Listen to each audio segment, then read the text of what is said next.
So hi everyone, welcome back to my channel Tech Stories of Manoj Naidu. IT industry అనేది కంప్లీట్గా change అవ్వబోతా ఉంది. ఎలాగంటే ఈరోజు దాని గురించి డిస్కస్ చేద్దాం.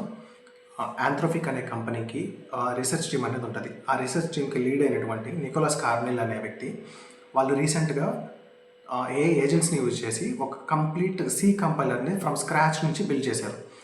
ఎలా అంటే దే టుక్ 16 ఏఐ ఏజెంట్స్.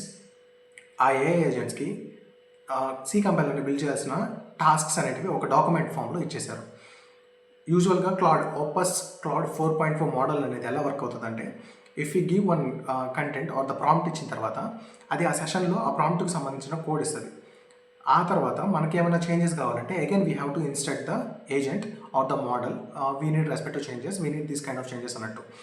కానీ ఇక్కడ ఎలా వర్క్ అవుతుందంటే, దీ 16 ఏజెంట్స్ ఇండివిజువల్లీ వాటి వర్క్స్ని అసైన్ చేసుకున్నట్టు ఒకటే సెషన్లో 1 by 1 ఆ డాక్యుమెంట్లో ఇచ్చిన టాస్క్స్ని 1 by 1 కంప్లీట్ చేసుకుంటూ వితిన్ 2 weeks ఆఫ్ టైంలో $20,000 బడ్జెట్లో 2 weeks ఆఫ్ టైంలో ఒక కంప్లీట్ సి కంపైలర్ అనేది బిల్డ్ చేశారు, దట్ టు రస్ట్ అనే లాంగ్వేజ్లో. ఇలా మల్టిపుల్ సెషన్స్లో కాకుండా సింగిల్ సెషన్లో 16 ఏ ఏజెంట్స్ అనేటివి ఎలా వర్క్ అయ్యాయి అంటే, రాల్ఫ్ లూప్ అనే ఒక కాన్సెప్ట్ ఉంది మనకి. ఆ రాల్ఫ్ లూప్ అనే దానికి ఎక్స్టెన్షన్ బిల్డ్ చేసి ఏఐ ఆర్కెస్ట్రేషన్, ఏఐ ఏజెంట్స్ కంప్లీట్గా ఒక సెషన్లో ఎలా వర్క్ అవ్వాలి అన్నట్టుగా దాన్ని ఎక్స్టెండ్ చేసి దాన్ని ఈ ఆంథ్రోపిక్ క్లౌడ్ ఓపస్ 4.0లో క్లౌడ్ ఓపస్ 4.0లో ఈ 16 ఏఐ ఏజెంట్స్ మీద అప్లై చేశారు వాళ్ళు. సో దట్ సెషన్స్ అనేటివి ఇక్కడ ఆప్టిమైజ్ అవుతాయి. సో దట్ ఏ ఏజెంట్స్ కూడా దే కెన్ మెమరైజ్. యూజువల్గా మనం చాట్ జీపీటీ యూజ్ చేసినప్పుడు ప్రీవియస్ సెషన్లో మనం ఏం చెప్పామో, ఏం ఇన్స్ట్రక్షన్స్ ఇచ్చామనేటివి దానికి గుర్తుండదు. We have to explain everything from the scratch. అలా కాకుండా they will remind them code బేస్లో అవి చేసిన చేంజెస్ని అవి రిమైండ్ చేసుకుంటాయి.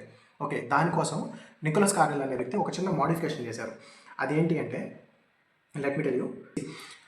Kalani, a researcher on Anthropic own safeguards team, documented the problems with remarkable candor.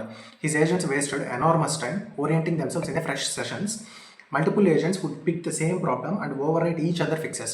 So, multiple agents అనేటివి ఒక agent work చేసిన సొల్యూషన్ మీద మళ్ళీ వర్క్ చేయడం, the code is getting over written by the other agents. So work అనేది రిపీటెడ్గా జరుగుతుంది. Each agent is not aware of what the work done by the other agent. Okay, when the multiple agents would pick the same problem and override each other fixes, when the Linux kernel compilation became one giant task, all 16 agents got stuck on the same bug simultaneously. Failed approaches weren't tracked.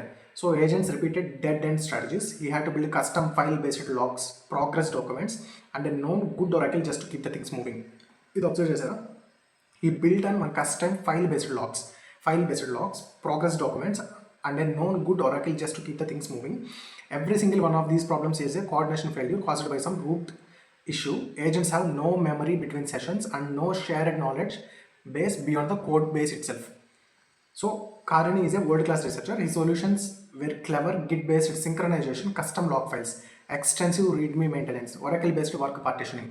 So వాళ్ళు ఏం చేశారంటే, to make this memorable, I mean ఆ coding agents అనేటివి ఆ code బేస్ని memorize చేసుకోవడానికి should not interfere with each other work, అంటే టాస్క్స్ని ఐసోలేషన్ చేయడానికి from one agent to other agent they build some code based, I mean custom log files, so that they can each agent instructions is different from other agents.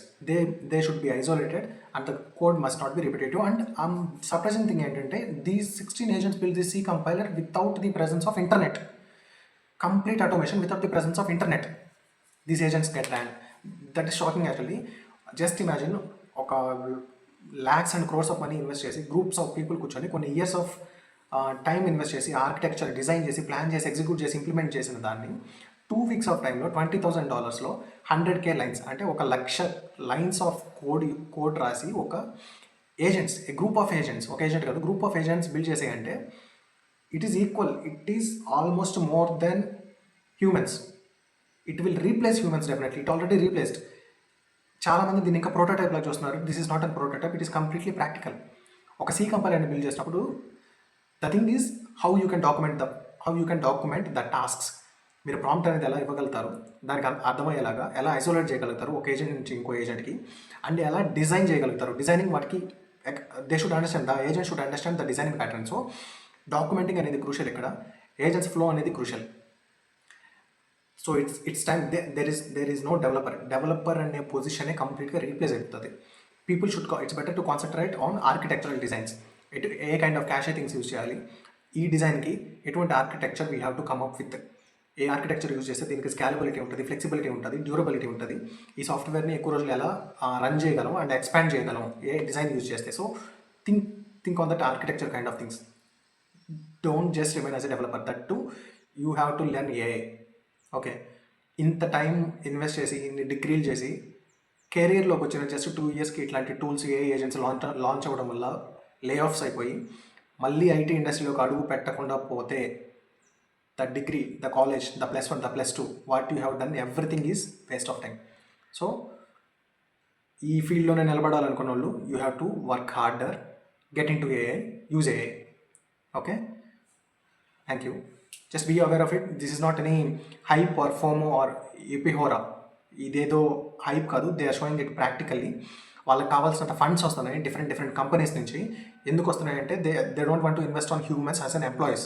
They want to hire these plugins or AI agents as the resources which can replace the humans and reduce the cost.